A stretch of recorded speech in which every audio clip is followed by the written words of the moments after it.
شروع اللہ کے پاک نام سے جو بڑا مہربان اور نہایت رحم کرنے والا ہے۔ السلام علیکم۔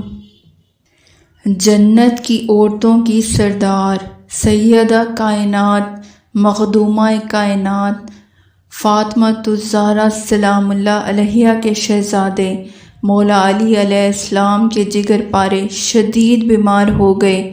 ان کی اس حالت کو دیکھ کر بی بی اور مولا پریشان ہوئے اور اللہ کی بارگاہ میں عرض کی، مولا ہمارے بچوں کو شفا دے، ہم نظر کے 3 روزے رکھیں گے۔ پاس کھڑی کنیز فاطمہ سیدہ فضہ نے ہاتھ باندھ کر عرض کی، اجازت ہو تو یہ آپ کی کنیز بھی کچھ عرض کرنا چاہتی ہے۔ بی بی نے اجازت دی، کہنے لگی، یا سیدہ سلام اللہ علیہا، میں بھی حسنین علیہ السلام سے بہت پیار کرتی ہوں۔ میں بھی منت مانتی ہوں کہ اللہ حسنین کو شفا دے، میں بھی آپ کے ساتھ روزے رکھوں گی۔ چند روز گزرے، اللہ نے حسنین علیہ السلام کو شفا عطا فرمائی اور وہ صحت یاب ہو گئے۔ جب منت پوری کرنے کی باری آئی تو گھر میں کچھ موجود نہ تھا۔ غرض پانی سے روزہ رکھ لیا اور صبح حضرت علی علیہ السلام نے شمعون یہودی سے 3 سا جو ادھار لیا اور آ کر بی بی فاطمہ کو دیا، اور بی بی فاطمہ نے جو پیس کر اس کی 5 روٹیاں بنا لیں۔ مغرب کی نماز کے وقت حضرت علی گھر آئے اور دسترخوان پر بیٹھے تو 1 روٹی حضرت علی علیہ السلام کو، 1 جناب فضہ کو، 2 حسنین کو اور 1 سیدہ نے خود لی۔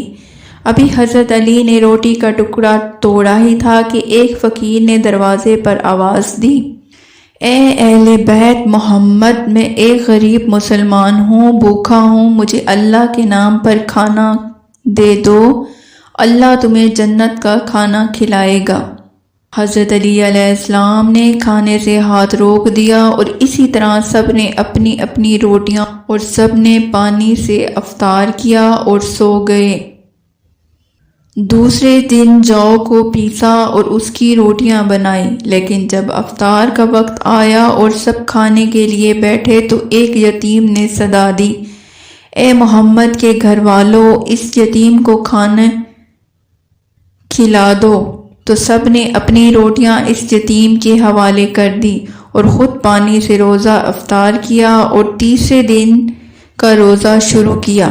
اگلے دن صبح بی بی نے جو تھوڑا سا رہ گیا تھا پیسا اور روٹیاں بنا لی، اور مغرب کی نماز کے بعد جب افطار کے لیے بیٹھے تو ایک قیدی نے آ کر صدا دی، اپنی حاجت اور پریشانی کا اظہار کیا اور کہا کہ بھوکا ہوں، کھانا کھلائیے۔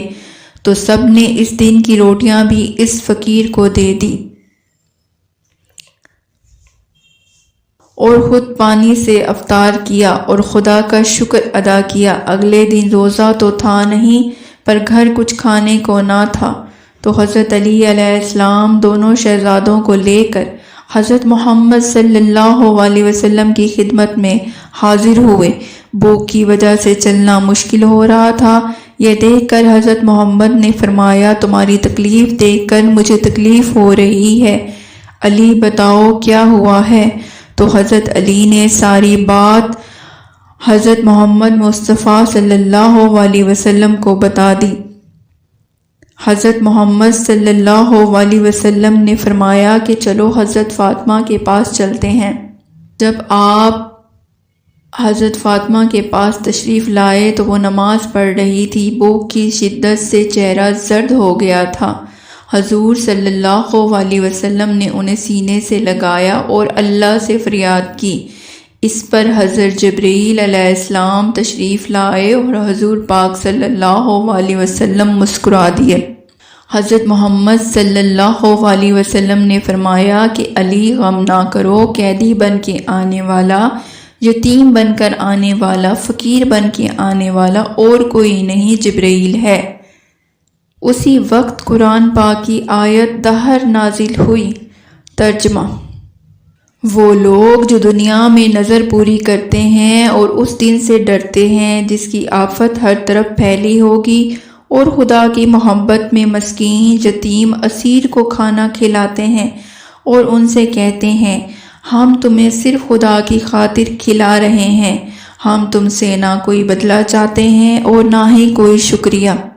یہ شان ہے فاطمہ زہرا سلام اللہ علیہا کی، مولا علی علیہ السلام کی، کہ جن کے دروازے پر جبرائیل قیدی بن کر آئے، فقیر بن کر آئے، یتیم بن کر آئے، اس کو زہرا سلام اللہ علیہا کہتے ہیں۔ یہ مقام نبی کی بیٹی کا ہے، یہ مقام سیدہ فاطمہ الزہرا سلام اللہ علیہا کا ہے، یہ مقام جنت کی عورتوں کی سردار سیدہ کائنات حضرت فاطمہ الزہرا سلام اللہ علیہا کا ہے، یہ مقام حضرت علی علیہ السلام کی بیوی کا ہے۔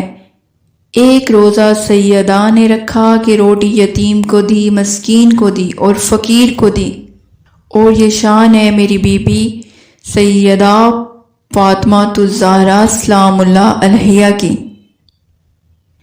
کہ حیا کے ماتھے کا تاج ہے زہرا، وفا پرستی کی لاج ہے زہرا، مقام خون حسین یہ ہے، کرے گی جنت پر راج زہرا، زمانے بھر میں جو بٹ رہا ہے وہ تیرے گھر کا اناج ہے زہرا، جو تیرے شوہر سے بغض رکھے مریض ہے وہ لا علاج زہرا، حیا کے ماتھے کا تاج زہرا ہے، وفا پرستی کی لاج زہرا۔